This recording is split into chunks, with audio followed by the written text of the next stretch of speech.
Is the fastest shrinking economy in the G7 with the second highest unemployment, and he was there. So he has a duty to tell the Canadians, who are the owners of this $1 trillion that he wants to push out of our country, what is in this deal? Because he said it would actually be in the agreement that he's going to move $1 trillion of private money south. So there's two ways to do that. Is he going to pass a law forcing investors to sell Canadian investments, putting people out of work here, and invest in the South? Or is he going to continue to kill jobs with high taxes and anti-development policies that send money away?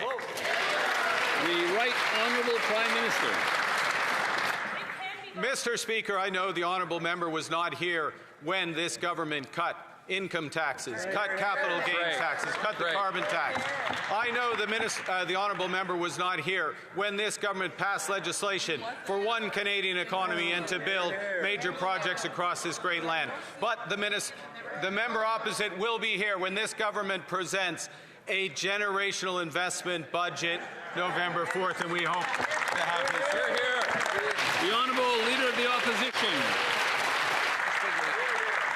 We must be on to something here, because he has $500 billion. Canada has invested $500 billion in the U.S. over the last 5 years alone. Probably $1 trillion in the next 5 years if we get the agreement we expect to get.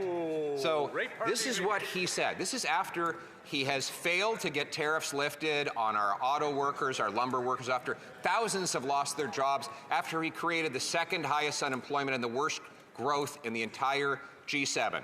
So here's a very direct question. He's committing $1 trillion Canadian investment dollars to head south of the U.S. Has he secured an agreement that President Trump will send the same? The Right Honourable Prime Minister. Mr. Speaker, Canada has no tariffs on auto parts. Canada has the lowest tariffs on finished goods in the world. We are working towards an agreement that will increase investment in Canada, that will increase investment in the United States, but we will only accept the best agreement for Canada, and the private sector, remember that, will make those decisions. Hear, hear. The Honourable Leader of the Opposition.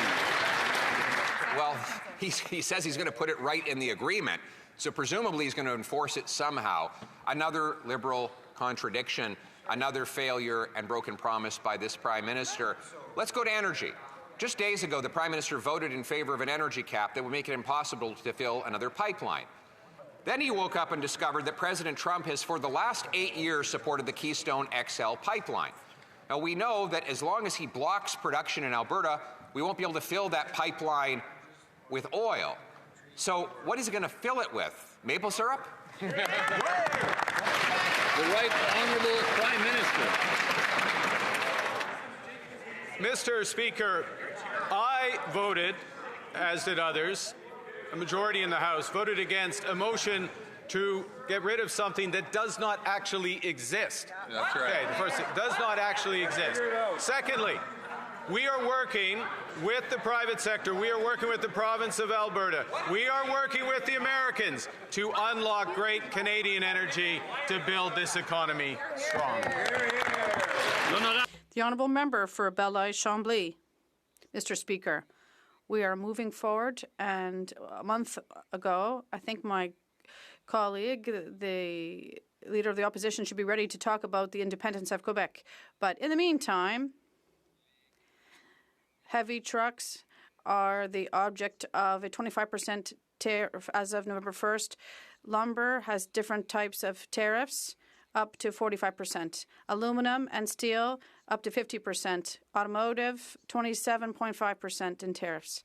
I would like to know from the Prime Minister, when will he explain to all companies in these sectors and their workers and their subcontractors? Inaudible.